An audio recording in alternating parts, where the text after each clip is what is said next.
Yeah, quite right. It's exactly what we're going to be doing at the moment as we keep a close eye on farmers, the agricultural sector, and also the failing infrastructure around them. Cindy, yesterday out in Limpopo for us, you could see what the residents were like, local farmers having to deal with roads that are non-existent on a daily basis. We now know, of course, what that does for the income of farmers and us as consumers having to pick up the tab for increased food costs. We're not quite at food insecurity yet. We're hearing from experts, but we certainly are heading there quickly. So, with the road infrastructure deteriorating quickly, how are farmers adapting? There's a couple of issues they have to adapt to. Let's bring in Paul Makube, Senior Agricultural Economist at F&B, joining us this morning. Paul, hello. Good to have you back on ENCA.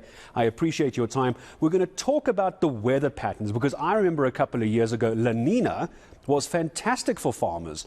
El Nino, obviously not quite such good news, but we'll get there in a moment. I want to get your thoughts, though, at how badly farmers are being affected, you think, in your opinion, by bad infrastructure like blackouts, like roads that are deteriorating. How damaging is it for the farming communities?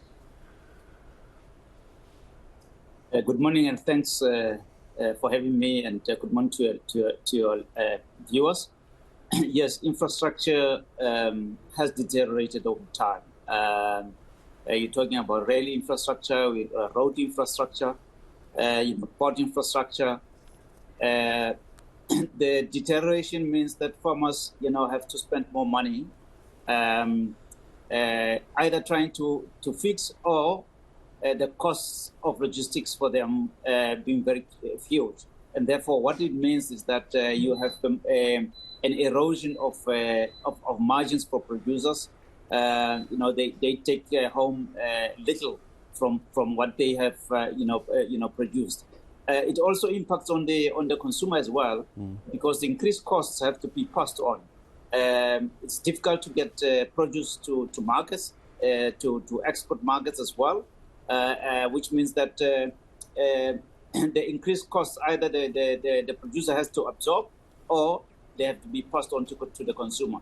But historically, we know that farmers are price takers, and therefore their ability to actually pass on these costs is quite limited. Where costs are passed on are up the value chain. For them, is price takers, and therefore, which means they are squeezed more and more, which becomes increasingly difficult for them to operate under those conditions. And it obviously gets passed on to the consumer in the end, because everyone has to make their markup up the value chain as well. It is a business in the end. It's how the agriculture economy functions. I'm curious, Paul, if you can talk to, are there certain kinds of crops, perhaps there's certain grains, certain kinds of livestock that are worse affected than other types of agriculture economy, or is everybody being affected as badly as each other? Because I know right now in the Western Cape, for example, citrus is a big driver down in the Western Cape. Yeah, every sector, every industry in the sector is affected. Load shedding affect them, differently. If you look at the perishables, all perishables, you have to maintain the cold chain before harvesting. Post harvesting means the product has to be kept in appropriate cooling conditions to ensure that you maintain the shelf life, so that the product reaches the market in good conditions and you fetch a good price. If that does not happen, it means that the farmer loses the price advantage on that. If you look at meat, for example. Immediately, if you don't maintain the cold chain, it's deterioration immediately. It means spoilage and wastage, which means costs to the producer or the handler of the produce. So, infrastructure that is lacking it hits across the board. And obviously, if we leave the situation to continue, with the current crisis of Eskom, the food crisis might be worse than what we see with Eskom. At least with Eskom, you can have a generator and get some diesel if you can still afford. But with food, if the sector deteriorates further, that is a serious crisis for the country. So we we have to really get on and get all this infrastructure working. And but most importantly is the fact that its contribution to the economy is quite immense.